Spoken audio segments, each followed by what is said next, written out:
Hello. I've had a camping trip that got canceled, so I was actually looking forward to wearing some of this gear.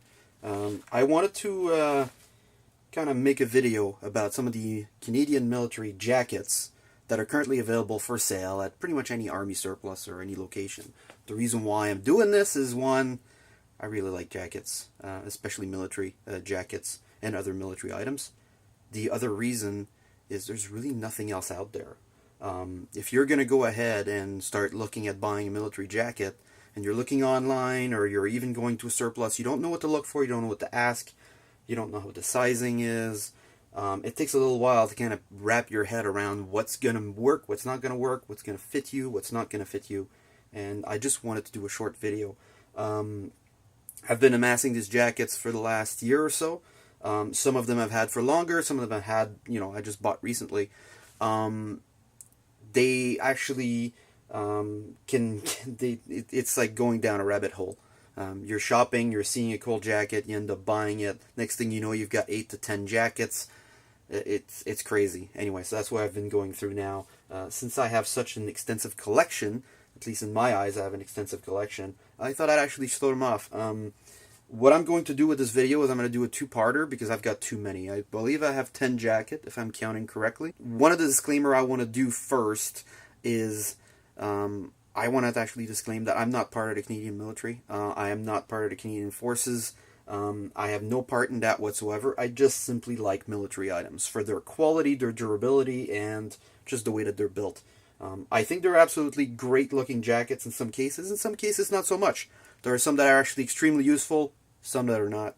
The other thing that I want to say as well is, if you're going to, and I'm going to say that right off the bat, if you're going to buy military jackets, do not wear any ranking badges. That is the one thing that is going to get you in trouble.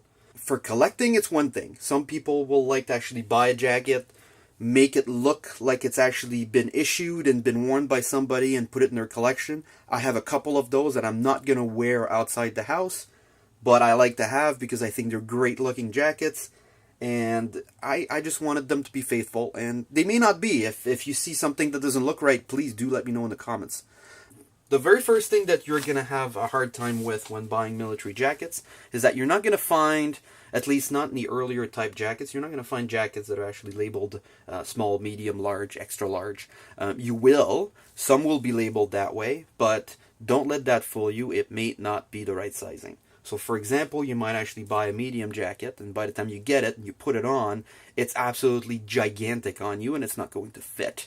It's not going to feel good, and you're not going to be able to wear it. It's just going to be too big. The first rule of thumb that I have with jackets, especially for military jackets, is buy a size smaller. The way that the Canadian military does it is they actually size their jackets by height and chest size. For example, I'm actually 5 foot, I would say 5'7". I'm fairly short. And I have a bigger chest, so my size is 67-40. So I'm 67 inches high, and my chest is about 40 inches. This is the rain jacket, like I was just saying. This is one of the best rain jackets I've ever worn, but I ended up buying 2 of them, and the reason why is I learned the hard way that just because it was a 67-40 didn't mean that it was going to fit me. In fact, the one that I bought ended up being so large I couldn't wear it. And it turns out that these specific jackets are made to fit big, because they're made to fit over top of your 3-season jacket. It is meant to fit over your helmet. It's meant to fit even over a small pack that you might have on your back, and any other gear that you might have. So it's really meant to keep you dry and your gear dry. It has 2 front pockets that are Velcroed. The pockets actually go straight through, and through to your pockets on the inside. You're going to have to buy this at least a size or 2 smaller than what it actually labels it as. The reason for that is, again, it's gigantic. This thing is really huge. The tag is on the inside right here. Okay. This one is actually a 67-32. I'm a 67-40. So this is like 2 sizes smaller. This one's dated 08-1996. It's in excellent shape. The one thing that I couldn't quite figure out is what the material is. I mean, I don't know if it's a nylon covered with some kind of rubber, or it's really kind of hard. It almost looks like Gore-Tex. I don't think it's Gore-Tex, but it's got tape seams and everything. It's extremely well built. The one thing with this jacket is if you buy it a couple size smaller, you can wear it just by itself, and it'll fit you correctly. And it won't look funny. The hood's not too big. It's still fairly large, but there's an adjustment on the back. There's a Velcro adjustment. You can actually pull it back if you want and give yourself, you know, it doesn't look as funny. It won't get in your face or anything like that. Extremely, extremely waterproof. Extremely comfortable to wear. It's going to keep you warm as well because it keeps the warmth in, and you'll sweat in this thing. Now, this is the one that you're probably familiar with. You've seen everywhere. This is the Combat Coat Mark II. Those things are absolutely everywhere. They've been issued since the mid-70s all the way up to today. The latest model, which is the Cat Pat variant, which is the digital camo variant, looks pretty much identical, and there's a few differences you're going to see. The main difference essentially is that the pocket buttons are covered. The old style name tapes are no longer used. They're using the Velcro tapes. The pockets are identical. You know, pretty much everything is identical. It's the same material. It's just they did away with the epaulettes. They have one here for the rank like the other newer jackets. Essentially, it's the same jacket. And they like the design so much, they've been reusing it for years and years and years. This is mine. This is my pretty much everyday wear. I mean, I don't necessarily wear this in public a lot. I wear it around the house quite a bit. Super comfortable. It's not too hot, not too cold. I love wearing it in the summer if it's slightly cool. You can roll up the sleeves. And you can wear it as just, you know, just a closed jacket, and it's actually extremely comfortable. The thing with these, what you're going to see when buying them, is that you're going to see them wear in various places. The back wears quite a bit around the buttocks area. The elbows will wear, but they come with patches, so there's an elbow patch on it. The telltale sign that one of these is worn out is when you can no longer see the fluff green, but you can see the actual nylon underneath. So the way that they're made is they're made with a nylon mesh that has, it's a nylon mesh with a cotton interweave that gives it that shine and color. As you wash them more and more, and you wear them more and more, the cotton actually comes out of the mesh, and it gives it less of a shine, and essentially you're wearing away the fibers. So you want to wash them, but you don't want to wash them too much. You want to be more delicate with them than anything else. Not to say that they're not durable, but they're extremely well-made garments. I have like 3 of these. This is my favorite. This is a 6740, I believe. Sorry, that's a 7042. There you go, slightly bigger.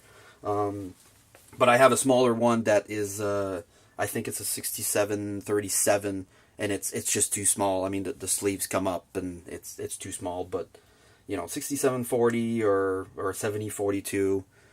70 will give you more of a longer, it'll be longer, it'll ride longer, it won't be as high up on your hip. But you also have to remember that the sleeve length is something that's extremely important as well. So if you get it too small, then the sleeves will be too short. If you get it too long, the sleeves will be too long. It'll look funny, it'll look baggy. You don't want that. This is my favorite. I'll show you a couple of little things that you may not know about this jacket that I discovered way after the fact, and that's not one of them, to be honest. And so the very first thing is there's actually a hidden pocket which is velcroed on the inside.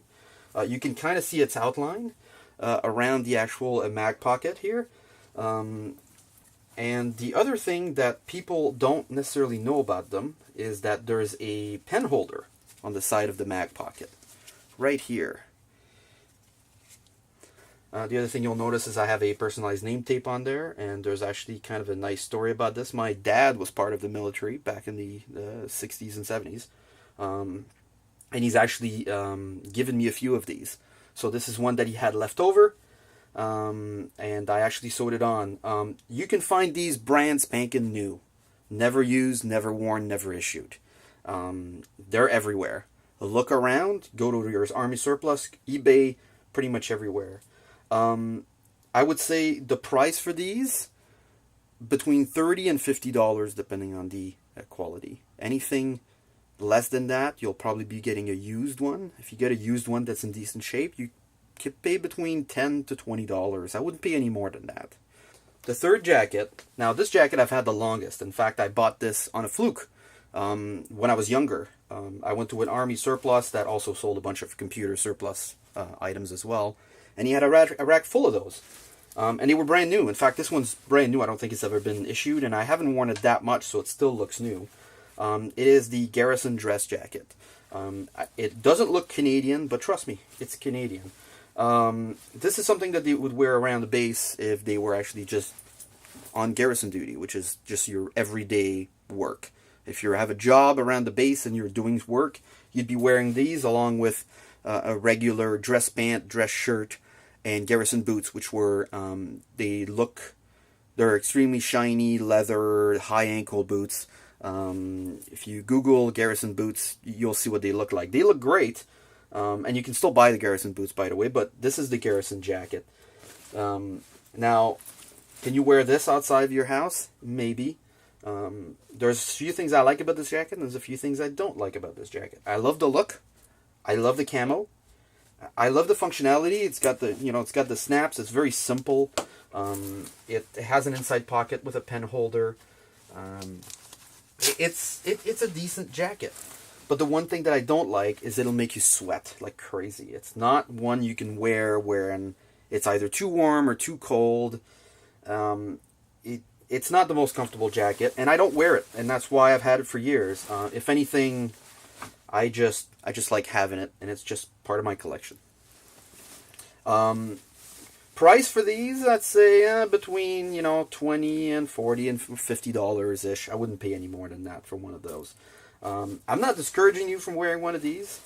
Nobody knows what they are. It's not like you're gonna walk around and somebody's gonna think you're in the military because you're wearing it. Because trust me, not a lot of people know about the Garrison jacket. But it's a nice jacket nonetheless. It may be for you.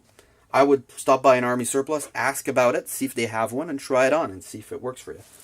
This one is sized 67-37, but it actually fits me right. So it's actually it's perfect size. But again, if I was to wear a sweater underneath, it probably wouldn't fit as well. But you don't want to wear a sweater under this thing. You really don't. And it's not a winter jacket. It's more of a spring. That's where I'd stop. Yeah, it's a good jacket. It has adjustments on the side. It's got epaulettes with the actual snaps. And I put the Canada just blank ranks on there. But I don't really wear that one. It's okay. The next one, which is my most recent find, is the it's the parachutist smock. There's a specific name for it. I think it's the DPM Smock. It's used by parachutists. It was actually issued, I think they started issuing it in the mid-60s all the way up to, I believe, 1995. They were worn by parachutists. Usually what they would wear with this is, I believe they had black pants, they had a red shirt and a red beret. Essentially, this is a copy of the British version of this. In fact, that's why it looks like the British disruptive pattern. It's because it is. It's definitely the British disruptive pattern. So, I found this online. In fact, I found it in my size. Again, these are made big, so I bought one size smaller. If you look at the actual tag, this one is a 60-70. I'm not sure if that's the actual. Some of them will actually show short, small, or short, medium, or long, medium. That's more representative. I don't necessarily like this as much, but this one is a short, small. So I would say this is probably a 67, 37, or even a 67, 32, probably around the same size as my rain jacket. What I like about these is the zipper is just insane. It's a brass zipper. I believe it is a YKK zipper. Oh, it's actually an Acme, but it looks like a YKK. It's brass zipper. It's got these very odd push and pull buttons. So you push and then you pull it open, and they tend to come. This one's come apart again. I don't know. The Mac pockets look like the regular Mark II, but they're not necessarily like the Mark II. What I do like about them is they're super comfortable. They remind me of the actual Mark II. In fact, the only thing that I wouldn't like about them is the fact that they're a little long.